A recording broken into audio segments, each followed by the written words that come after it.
I'm Peter Whitmore. I'm 73 years old. Some of you might remember me from a few weeks back. The response to that video was overwhelming, and I want to thank you for that. But today, I need to talk about something I didn't mention then, something more personal, something that changed everything about how I see relationships. And I need you to hear this, you see, because what I'm about to tell you could save you from the kind of pain that stays with you for decades. My wife, Susan, and I were married for 41 years. That's longer than some of you have been alive. And for most of that time, I thought we had a good marriage. Not perfect, but good. Solid. The kind of marriage people stay in. But here's what nobody tells you about long marriages. You can live with someone for decades and still not really know them. You can share a bed, a home, a life, and still be strangers in the ways that matter most. Susan died 6 years ago. Pancreatic cancer. Diagnosed in March, gone by July. 4 months from healthy to gone. And in those final weeks, lying in that hospice bed, she said something to me that I think about every single day. She said, "Peter, we wasted so much time being right instead of being close." Honestly, I didn't understand it at first. I was defensive. We had a good marriage, didn't we? We rarely fought. We were comfortable together. We'd built a life. But that's exactly the problem. We were comfortable, and comfortable isn't the same as connected. Let me tell you what I mean. For years, Susan would suggest things, small things. Let's take a pottery class together. Why don't we go dancing anymore? Remember when we used to stay up talking for hours?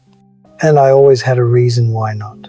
Too tired, too busy, too expensive, too impractical. I wasn't trying to hurt her. I just thought we had time. I thought those little moments didn't matter.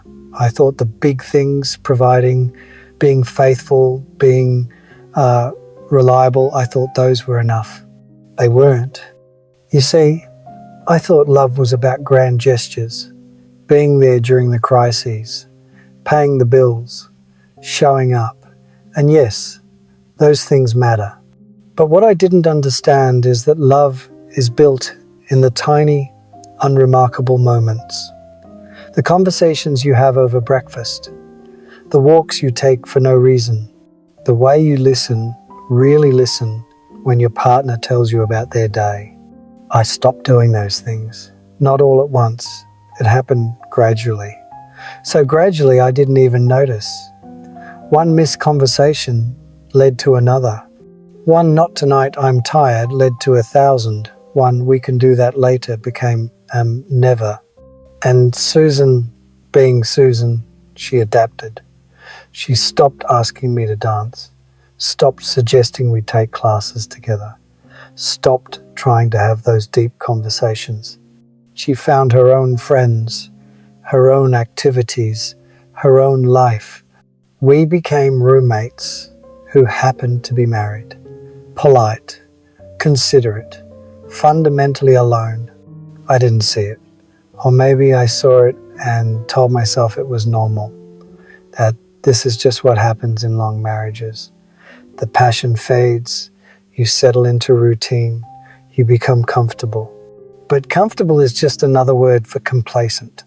When Susan got sick, everything changed. Suddenly, we had a deadline. Suddenly, all those things I thought we'd do someday had a very clear expiration date. And in those final months, we talked more honestly than we had in 20 years. She told me things I never knew, dreams she'd given up on, hurt she'd carried silently, times she'd felt invisible in her own marriage. One night, about 3 weeks before she died, she told me about a trip she'd always wanted to take to Scotland. Her grandmother was from there, and she'd always dreamed of seeing the Highlands, walking through the villages, understanding where she came from. She'd mentioned it to me multiple times over the years, and every time I dismissed it. Too expensive, not a good time. Maybe when we retire, we never went, and now we never would. She wasn't angry when she told me this. That's what made it worse. She was just sad, resigned, like she'd accepted years ago that I wasn't going to be the partner she needed. I asked her why she never pushed harder, why she didn't insist. And you know what she said? I didn't want to make you do something you didn't want to do. I wanted you to want to do it with me. That sentence broke me, because she was right. She didn't want me to take her to Scotland out of obligation. She wanted me to want to share that experience with her, to be excited about it, to care about it, because it mattered to her. And I couldn't even give her that. Listen, here's what I've learned, and I hope you're listening because this is important. The biggest threat to your relationship isn't cheating or fighting or some dramatic betrayal. It's indifference. It's taking each other for granted. It's the slow erosion of intimacy that happens when you stop trying. You stop asking questions because you think you already know the answers. You stop making effort because you think your partner will always be there. You stop prioritizing the relationship because you think you have time. And one day, you wake up next to a stranger. Or worse, they're gone. And you never got the chance to really know them at all. After Susan died, I found a journal in her nightstand. She'd been keeping it for years. And reading through it was like discovering a person I'd lived with but never truly seen. She wrote about loneliness, about feeling like she was screaming into a void, about small moments that hurt her times. I was physically present but emotionally absent. Times I chose work over her. Times I was more interested in my phone than in what she was saying. She also wrote about love, about the man she married, about hoping that version of me would come back, about trying to reach me and not knowing how. I was right there. We slept in the same bed every night. But honestly, I might as well have been on another planet. And here's the part that kills me. It wasn't malicious. I wasn't trying to hurt her. I just got lazy. I thought showing up was enough. I thought providing was enough. I thought not doing anything wrong was the same as doing things right. But relationships don't die from dramatic failures. They die from 1,000 small neglects. If you're in a relationship right now, I want you to ask yourself some questions. When's the last time you had a real conversation with your partner? Not about logistics or schedules or what's for dinner. A real conversation about dreams, fears, ideas. When's the last time you did something just because it would make them happy? Not because it was their birthday or an anniversary, but just because. When's the last time you looked at them, really looked at them, and felt grateful they're in your life? If you can't remember, well, you're making the same mistake I made. Your partner isn't going to be there forever. I know that sounds dark, but it's true. One of you will die first. And when that happens, you don't get a do-over. You don't get to go back and have those conversations you postponed. You don't get to take those trips you kept delaying. You don't get to say those things you assumed they already knew.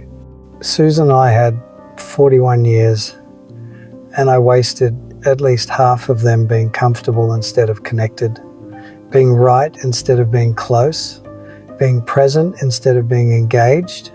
Don't make my mistake. Love isn't something you feel and then stop working on. Love is something you do every day, in small ways and big ways. It's choosing to be curious about your partner even after decades together. It's trying new things together even when it's uncomfortable. It's having hard conversations even when it's easier to avoid them. It's caring about the things they care about, not because you have to, but because they matter to the person you love. After Susan died, people kept telling me I'd been a good husband. They meant well, but they were wrong. I wasn't a good husband. I was an adequate husband. I met the minimum requirements. I didn't cheat, didn't abuse, didn't abandon, but that's an incredibly low bar. Being a good partner means actively building intimacy, choosing vulnerability, staying curious, making effort, prioritizing connection, even when you're tired or busy or stressed. I didn't do those things. And now I live with the regret of knowing I had something precious and I let it slip away through sheer neglect. 6 years later, I still think about Scotland, about how little it would have cost me to say yes. A week of my time, some money, that's it. And it would have meant everything to her. I think about the pottery classes she wanted to take, the dancing lessons, the long conversations, all the small ways she tried to stay connected, and all the times I said no, or not now, or maybe later.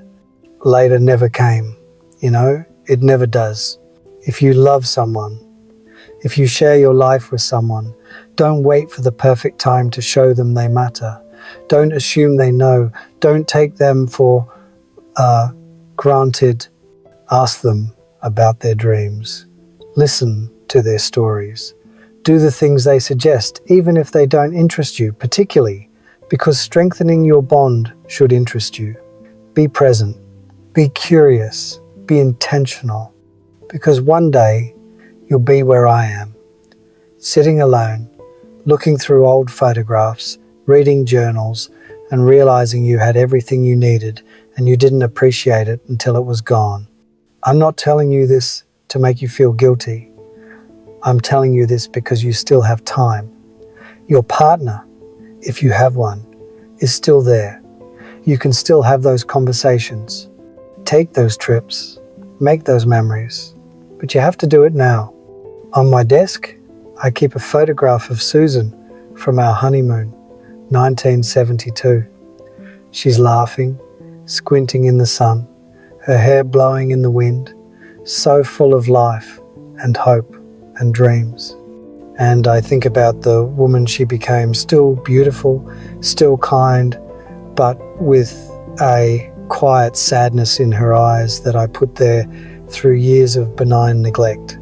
Susan was right. We wasted so much time being right instead of being close. Don't waste your time the way I wasted mine. Love the people in your life, actively, intentionally, while you still can. This channel features people like me sharing life advice and memories. If you found this helpful, please subscribe and turn on notifications for more. And if you got something from this, leave a comment, hit that like button.